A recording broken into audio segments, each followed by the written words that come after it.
வணக்கம். நேற்று என்னால் என்னுடைய பதிவை போட இயலவில்லை. அதற்கு முதலில் மன்னிப்பு கேட்டுக்கொள்கிறேன். என்னுடைய சொந்த அலுவலின் காரணமாக என்னுடைய பயணம் தடைப்பட்டதற்கு வருந்துகிறேன். இன்று ஒரு புதிய அதிகாரத்தை பார்ப்போம்.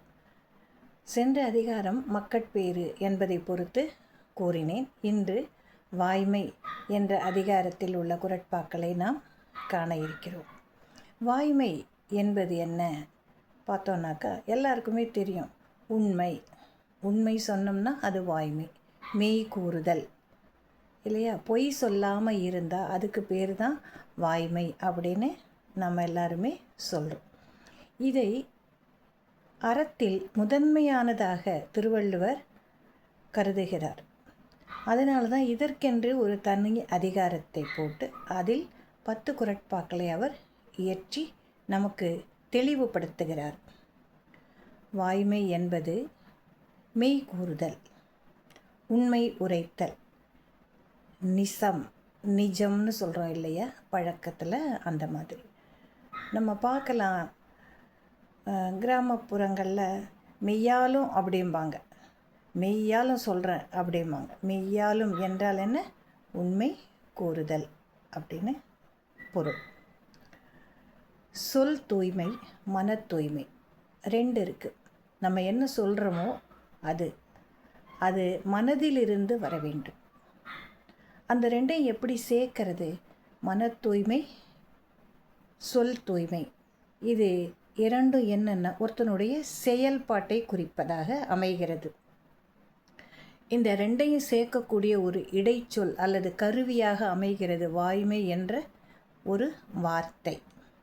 வாய்மை என்ற சொல்லானது ஒருவனது செயலும் மனமும் இணைந்து கூறப்படக்கூடிய ஒரு பொருளை கூறக்கூடியது. இதனை வாய்மை என்ற கருவியானது இணைக்கிறது, வாய்மை என்ற சொல் இணைக்கிறது.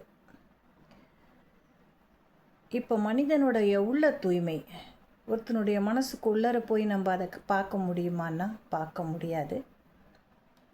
செயல் தூய்மை, அது நம்மளுக்கு கண்கூடாக தெரியும். இப்போ நீங்கள் உங்களுக்கு புரியணும் அப்படின்னாக்கா, இயல்பாக ரஜினி சொல்கிறார் இல்லையா சினிமாவில், நான் சொல்கிறத தான் செய்வேன், செய்கிறத தான் சொல்லுவேன், அவ்வளோதான். சரியா? அவர் உங்களுக்கு புரிகிற மாதிரி தான் சொல்கிறார்.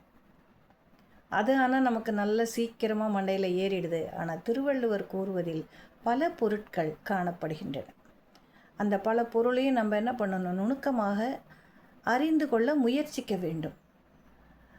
ஆக இந்த வாய்மை அப்படின்னு சொல்லும் பொழுது பார்த்திங்கன்னா, நம்மளுடைய மகாத்மா காந்தியடிகள், தேசப்பிதா அவர்கள் சிறு வயதில் அரிச்சந்திரன் என்ற ஒரு நாடகத்தை பார்க்கிறார். அந்த நாடகத்தில் அரிச்சந்திரன் என்று சொல்லக்கூடிய ஒரு மாமன்னன் ஒரு நாளும் பொய் சொல்லாதவன். அந்த மன்னனை சோதிக்க விரும்புகிறார் ஒரு முனிவர். ஆனால் கடைசி வரைக்கும் தன்னுடைய நாட்டை இழந்தான், மனைவியை இழந்தான், குழந்தையை இழந்தான், எல்லாரையும் இழந்துட்டு கடைசியில் சுடுகாட்டில் போய் நிற்கிறான். அப்போ கூட அவன் என்ன சொல்லலை? பொய் சொல்லவே இல்லை. அதுதான் அவனுடைய மெய்த்தன்மை, உண்மைத்தன்மை. தன்னுடைய உண்மையான உணர்வுகளால் உள்ளத்தளவில், மனதளவில் அவன் என்ன பண்ணுறான்? நம்ம பொய்யே சொல்லக்கூடாது அப்படின்னு எடுத்துக்கொண்ட அந்த குறிக்கோள், அவனுடைய வாழ்நாள் குறிக்கோள் அது. அதுபடி அவன் என்ன பண்ணுறான்? நடந்து கொண்டான். கடைசியில் அவனுக்கு சிறப்பான பெயர் கிடைத்து சரித்திரத்தில் சொல்கிறோம். நம்மளே சொல்லுவோம்ல, நீ என்ன ஹரிச்சந்திரனான்னு கேட்போம். ஏன் பெயர் போனது? ஹரிச்சந்திரனுடைய உண்மை என்பது மிகவும் பெயர் போன ஒரு சரித்திரமாக நம் அனைவரது மனதிலும் நிலைத்து விட்டது. நம்ம யாருமே ஹரிச்சந்திரனை பார்த்ததே கிடையாது. காந்தியடிகளையும் சேர்த்து தான் சொல்கிறோம். அவரு கூட நாடகத்தில் தான் அதை பார்த்துருக்காரு. ஆனால் அத்தகைய கருத்துக்களை நாம் ஏற்றுக்கொள்ள வேண்டும்.